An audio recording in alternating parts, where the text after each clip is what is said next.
Derek Grossman is a former intelligence advisor to the US for Asian and Pacific Security Affairs, and he joins us now. Derek, it's good to have you with us today. Let's start with Mr. Colby's intervention. What do you think's behind that?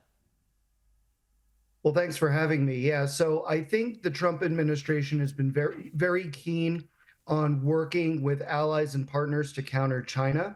And at the same time, they are curious to know and want to know how Australia and Japan and others are going to respond if China were to attack or invade Taiwan. And so that's what we saw in the Financial Times report from the other day. It's not particularly surprising, especially when you consider that AUKUS, as you mentioned, is a program to jointly build submarines as well as to do a lot of other things. It's very expensive. And Bridge Colby, the Undersecretary of Defense for Policy, has also mentioned that the Trump administration is conducting a review of that program. And so this is not particularly surprising in any sense. Do you think it's a moot point, though, about whether or not we'd use the subs that we buy from the US if China makes a move on Taiwan, which isn't expected to happen until next decade? So we wouldn't have the subs anyway. So, I mean, is it a pointless argument? Well, I think it actually is more than just about the subs. I think it's about the alliance with the US and whether Australia, as well as Japan and others, are willing to support US military operations. And I think I would just point out that while I agree with your assessment that, if China were to attack Taiwan, it's probably not until sometime next decade.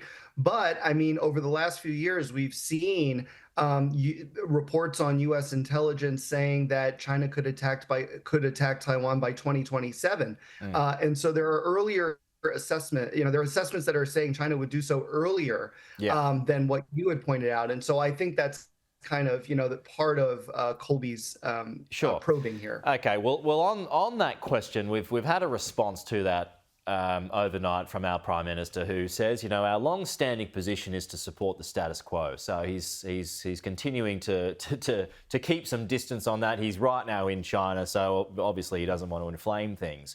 How do you think that kind of response would be received in Washington?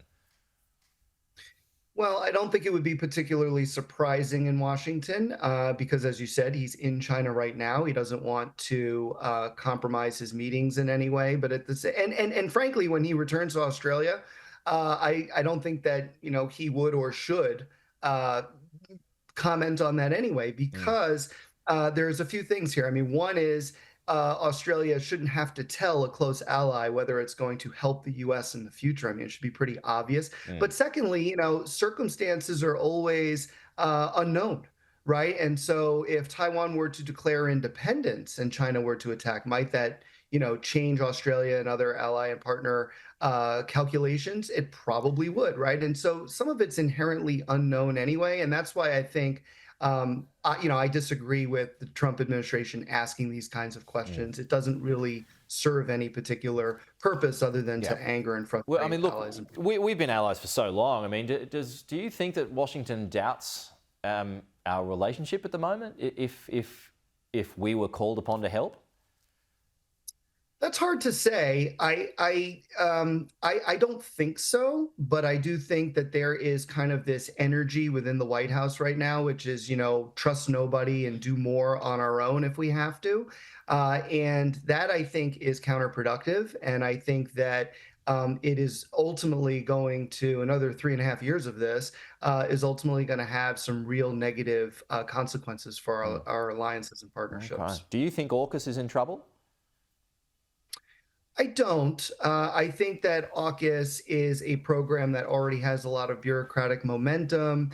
It is considered. I think the reason why the administration is calling for a review of it, or at least Colby's calling for a review of it, is because it's extremely expensive, and everything that costs any kind of money now is basically under review. So I don't think that we should look at that in and of itself as being sort of a red flag.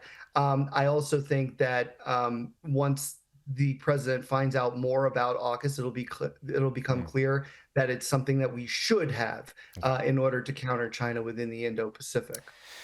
Good to have you with us this morning, Derek. Thanks for your time. We'll chat again soon.